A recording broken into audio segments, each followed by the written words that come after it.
God's people. Man, it is a beautiful day in the neighborhood. And we're out here definitely loving, living, and enjoying life. Oh man, it's great.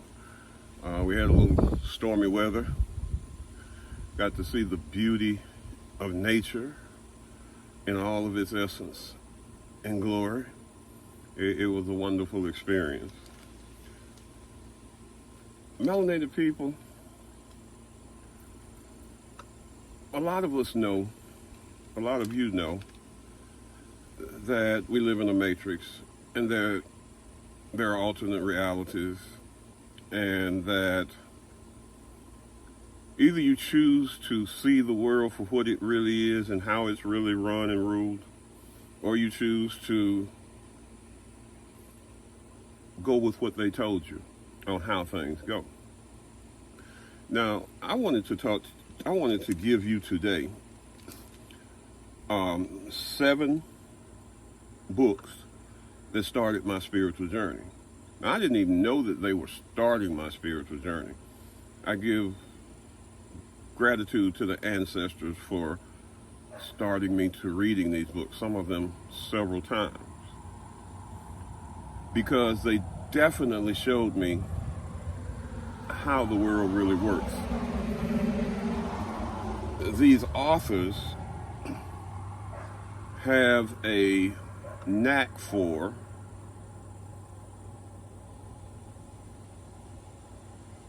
how would you say it, showing you the matrix and how the world really works. The first one that was Up from Slavery, Booker T. Washington. It showed me how, by the end of the book, I understood the futility of the educational system and how HBCUs were designed to change black culture. They were designed to teach you to emulate white culture, dangling the carrot of success and better living in front of you.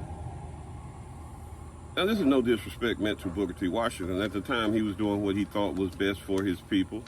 Definitely a great man, definitely a man who made changes.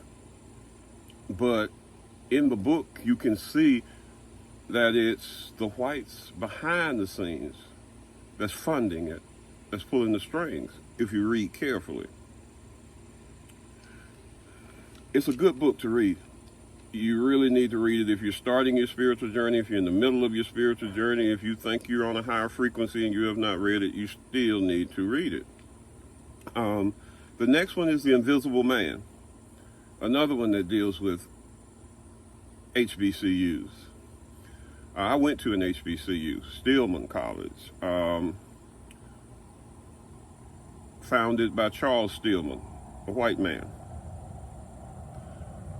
And I can remember my freshman year, the new president giving us our orientation speech.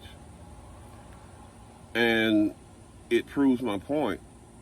The gist of his speech, the whole thesis was that Ebonics, what were called Ebonics at the time, this was the early 80s, this was 83, 84, school year, was Ebonics, and how we need to lean toward European speaking instead of the languages that we have developed in our neighborhoods and amongst ourselves.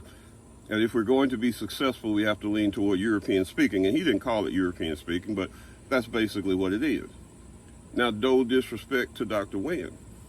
A great man, a brilliant man. I have fond memories of him, but once again, he was doing what he thought was best for his people. The Invisible Man showed me that how invisible we really are because we don't have our culture. Now, I don't know if that was the author's intent or not, but that's what I took from it.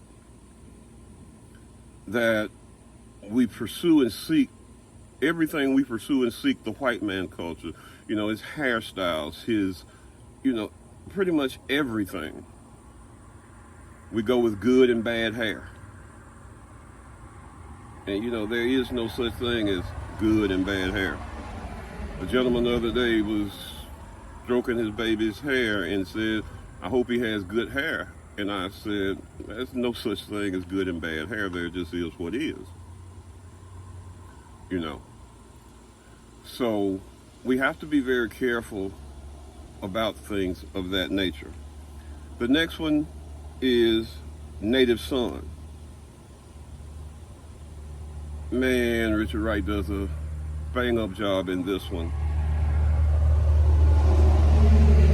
of showing us how hard it is to maintain integrity and showing the divisiveness among black people. The next one is Black Boy. Marvelously shows poverty and what it can do to you and how it affects you and how it affects the mentality and how it just and this is still today, this is not just back then, how it just one slip a black man's whole life can be changed with just one thing. Pimp My Life Story. Man, there's so many analogies and things within this book that Iceberg Slim does a marvelous job of showing us the reality of the world that we live in. Then there is Mama Black Widow. Shows the struggles that black men go through trying to maintain and keep their families together. It shows the struggles of a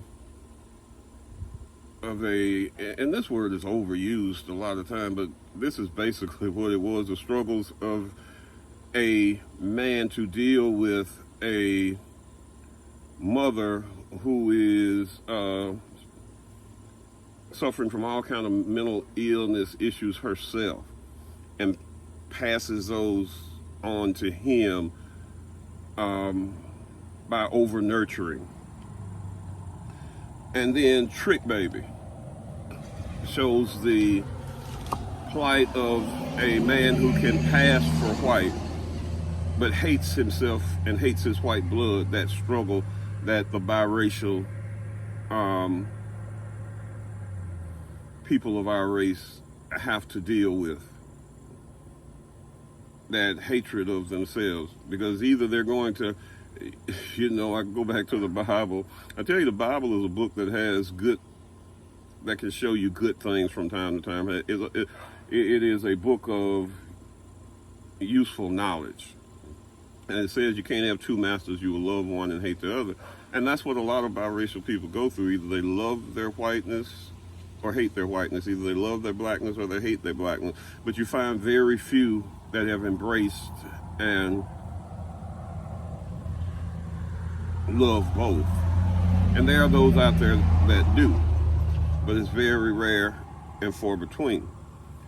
But I would recommend all of these books to you if you're on a spiritual journey.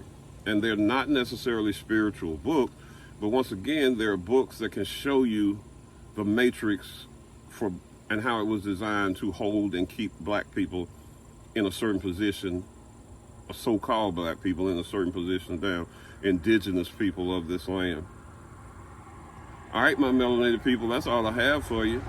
Remember, touch feet to soil. Take in plenty of sunlight. And most of all, love your melanated self.